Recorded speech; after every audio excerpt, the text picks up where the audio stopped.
We learned about the importance of visualizing progress using burn-down charts in the last video. And good news, there are other visual tools that can also help a team progress throughout their sprint. The tool we cover in this video may be familiar to you since we briefly covered it in a previous video. It's the Kanban board. Some teams refer to this as the Scrum board rather than the Kanban board. While the two do have minor differences, they're referring to the same basic tool. The Scrum Guide doesn't specify exactly what a Scrum board is, but some Scrum tools available in the market provide a board that adds some features to a Kanban board. These features make it suitable specifically for Scrum.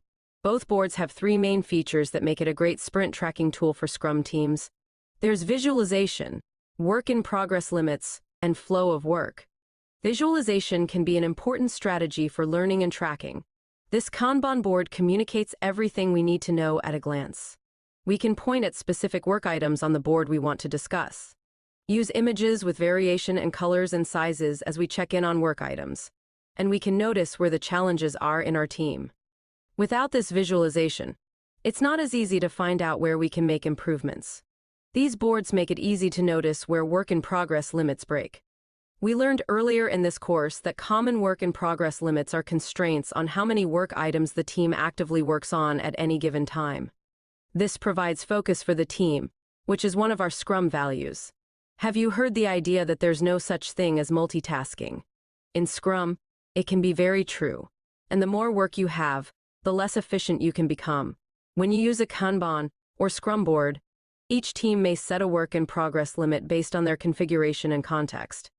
This way, it's really obvious to notice when the team is going beyond the work in progress limit. And finally, using a Kanban board can give you a better sense of the flow of work through the team's execution processes.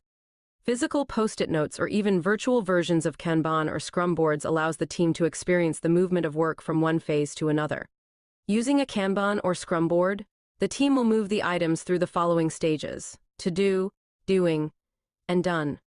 This action often takes place during the daily Scrum, but the team can move items at any time. So to recap, Kanban and Scrum boards are really useful because they help you visualize your progress, set and maintain your team's workload and work in progress limits, and give you a sense of the flow of work throughout the team's execution process. Awesome.